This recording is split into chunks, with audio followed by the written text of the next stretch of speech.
Good afternoon. My inquiry is titled, What Happens When I Use Repeated Readings as a Strategy to Improve Fluency? The context of my instruction was during morning tutoring. 2 second grade students are in a basic skills group and come for extra assistance in reading for 2 40-minute sessions per week. I modified their schedule to accommodate the inquiry. They are both reading on a first grade reading level according to the DRA 2.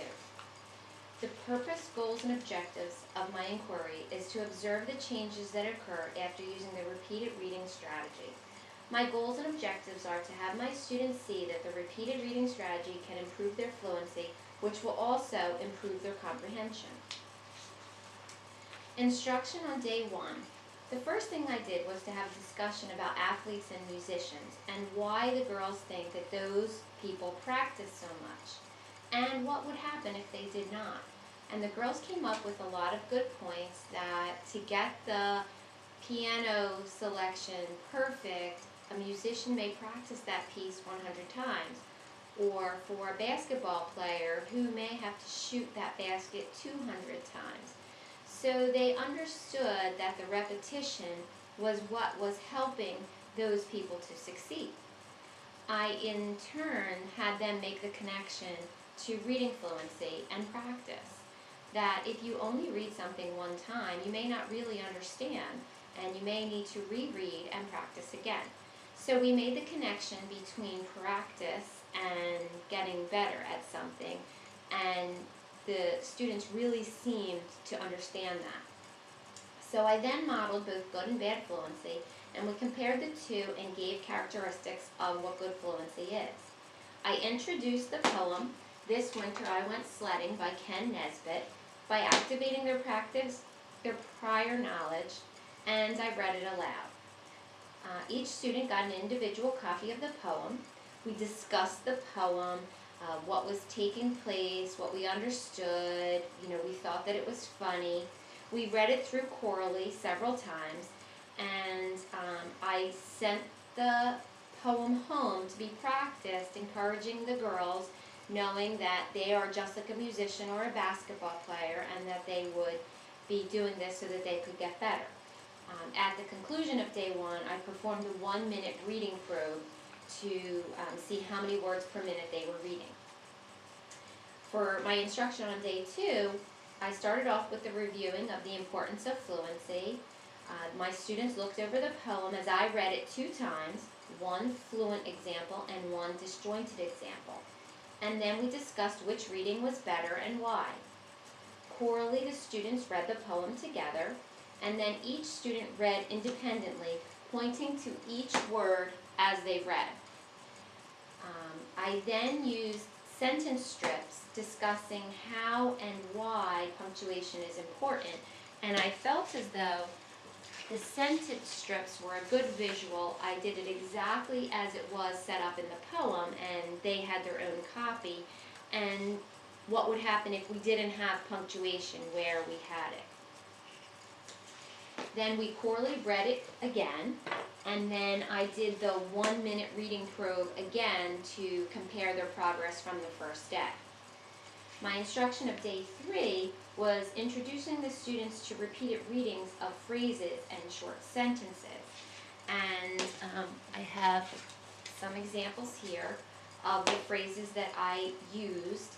They are from the first 100 words from Fry's Instant Word List, which actually represents 50% of all the words that they will encounter in their reading.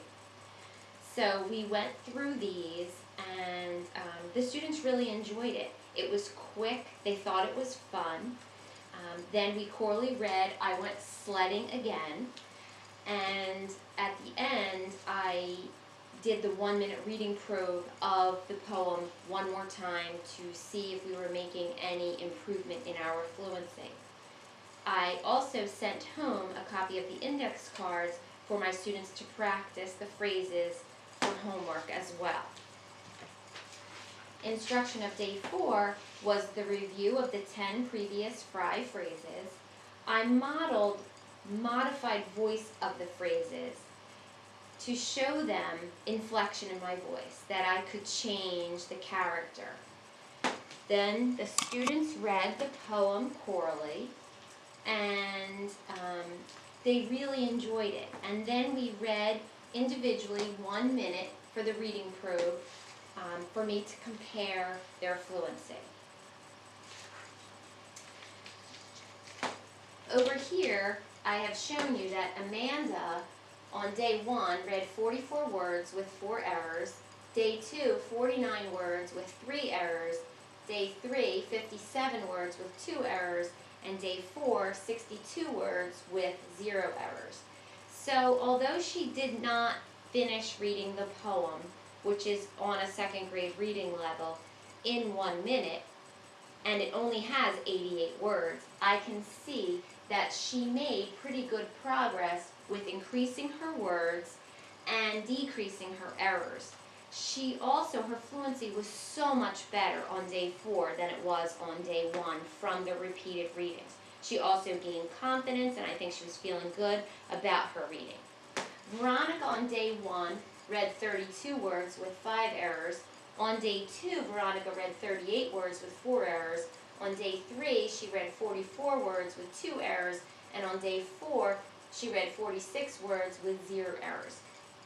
Again, Veronica did not read the entire poem as well, but she did gain confidence. She improved number of words that she was reading, decreased the number of errors that she was making, and overall, I think her fluency really improved.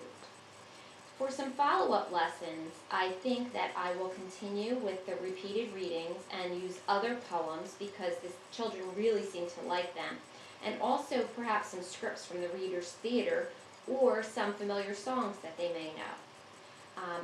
I will be assessing both pre and post, and I will be recording my students for self-monitoring so that they can hear the improvement that they are making. When I reflect back on this inquiry, I know that modeling is so important for them with fluency, and that they are able to self-monitor if we give them the opportunity. If we record our students, this is a great opportunity for them to self-monitor, for them to hear what they sounded like in the beginning, and then after practice, how much improvement they have made. And all of this with teacher observation, watching carefully and closely to see what is going on. So, in conclusion, I feel as though I can confirm that repeated readings as a strategy to improve fluency increase reading fluency and will then in turn increase comprehension. Students will understand what they have read. I hope you enjoyed my inquiry.